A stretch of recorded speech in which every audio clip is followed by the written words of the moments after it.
Kaveri water dispute tribunal. இந்த Kaveri water dispute tribunal அப்படிங்கிறது என்னன்னா, காவிரி வாட்டருக்காகவே, ரிவர் வாட்டருக்காகவே உருவாக்கப்பட்ட ட்ரிபியூனல் இது.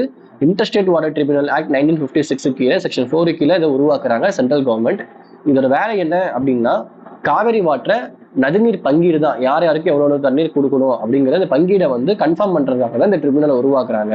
இந்த ட்ரிபியூனல் என்ன சொல்லுது அப்படின்னா, 1990 உருவாக்கப்பட்டிருக்கு. 1991 ஒரு இன்ட்ரம் ஆர்டர் கொடுக்குறாங்க. இன்ட்ரம் ஆர்டர் மூலியமா சில குவான்டிட்டி ஆஃப் வாட்டரை வந்து இந்த 4 ஸ்டேட்டும் பிரிச்சுக்கணும்னு சொல்லுது.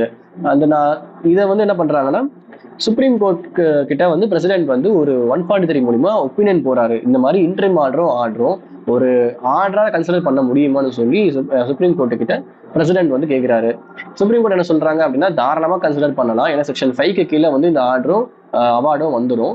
அப்புறம் சென்ட்ரல் கவர்மெண்ட் இந்த ஆர்டரும் அவார்டையும் என்ன பண்ணணும் அப்படின்னா, கெசட்டை நோட்டிஃபை பண்ணணும் அப்படின்னு சொல்லிடுறாங்க. சென்ட்ரல் கவர்மெண்ட் கெசட் நோட்டிஃபை பண்ணிடுறாங்க.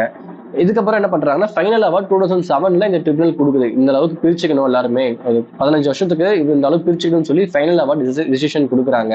இது அப்பீல் போறதுக்காக தமிழ்நாடு கவர்மெண்ட் என்ன பண்றாங்கன்னா, ஸ்பெஷல் லீவ் பெட்டிஷன் மூலியமா சுப்ரீம் கோர்ட்டுக்கு அப்ரோச் பண்றாங்க. அப்போ சுப்ரீம் கோர்ட் என்ன சொல்றாங்க அப்படின்னா, காவிரி மேனேஜ்மெண்ட் ஸ்கீம்னு சொல்லி ஒரு ஸ்கீமை வந்து சென்ட்ரல் கவர்மெண்ட் உருவாக்கணும். அந்த ஸ்கீமை நடைமுறைப்படுத்துறதுக்கு Kaveri water management authority, Kaveri water regulation கமிட்டின்னு சொல்லி 2 கமிஷனை உருவாக்கி அவங்க அந்த ஸ்கீமை சரியான நடைமுறைப்படுத்தணும். பிளஸ் இந்த ட்ரிபியூனல் சொன்ன அந்த அவார்டை அப்படியே ஃபாலோ பண்றதுக்கு எல்லா ஏற்பாடும் செய்யணும் அப்படின்னு சொல்லிடுறாங்க.